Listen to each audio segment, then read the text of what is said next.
क्या आप लोगों को पता है कि महामृत्युंजय मंत्र की रचना किस प्रकार हुई? किसने की महामृत्युंजय मंत्र की रचना? और जाने महामृत्युंजय मंत्र की शक्ति को। शिवजी के अनन्य भक्त मृकंड ऋषि संतानहीन होने के कारण बहुत दुखी थे। विधाता ने उन्हें संतान का योग ही नहीं दिया था।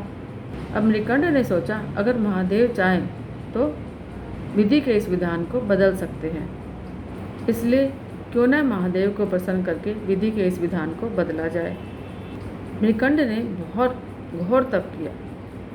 भोलेनाथ जानते थे कि मृकंड ऋषि क्यों तप कर रहे हैं, इसलिए उन्हें जल्दी से उनको दर्शन भी नहीं दिए।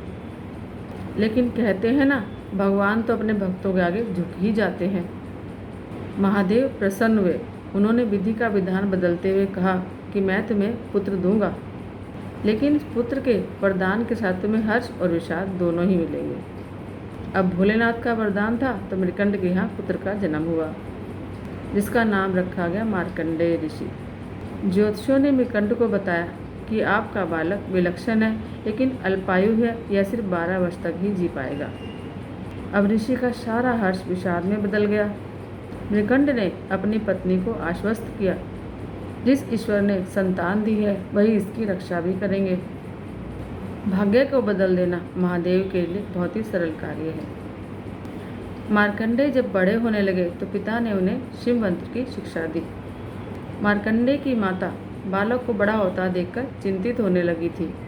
उन्होंने मार्कंडेय को अल्पायु होने की बात ऋषि को बता दी। अब मार्कंडेय ने निश्चय किया कि माता पिता के सुख के लिए उसी महादेव से दीर्घायु होने का वरदान प्राप्त करेंगे, जिन्होंने जीवन दिया है।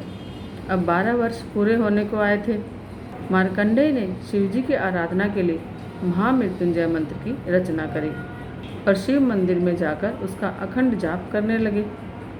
ओम त्र्यंबकम यजामहे सुगंधिम पुष्टिवर्धनम उर्वारुकमेव बंधनात् मृत्योर्मुक्षेमामृतात्।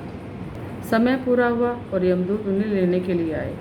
अब यमदूतों ने देखा कि बालक तो महाकाल की आराधना कर रहा है।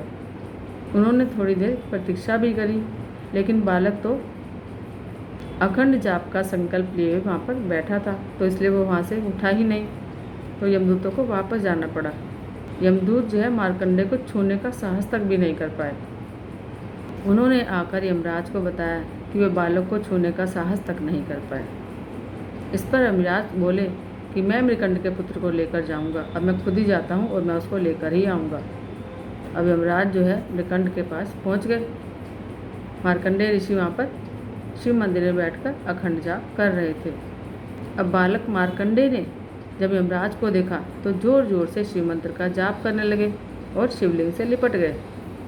यमराज ने बालक को शिवलिंग से खींचकर ले जाने की बड़ी कोशिश करी, लेकिन वो सफल नहीं हो पाए।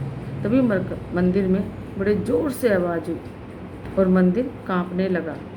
एक प्रचंड ज्योति से, बड़ी ही प्रचंड ज्योति से यमराज की आंखें चुंधिया गई। शिवलिंग से स्वयं महाकाल प्रकट हो गए।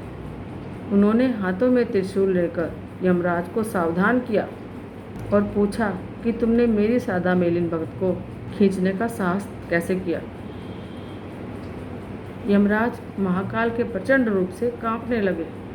उन्होंने कहा, प्रभु, मैं सदैव आपका सेवक हूँ और आपने ही जीवों के प्राण हरने का कार्य मुझको सौंपा है।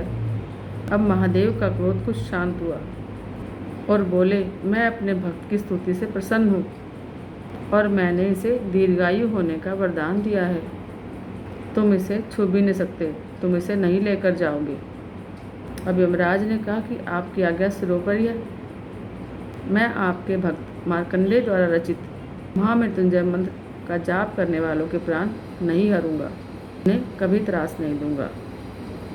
अब महाकाल की कृपा से मार्कंडेय जो है दीर्घायु हो गए और उनके द्वारा रचा गया महामृत्युंजय मंत्र काल को भी परास्त करता है। जय महाकाल, जय महाकाल, जय शिव शंकर।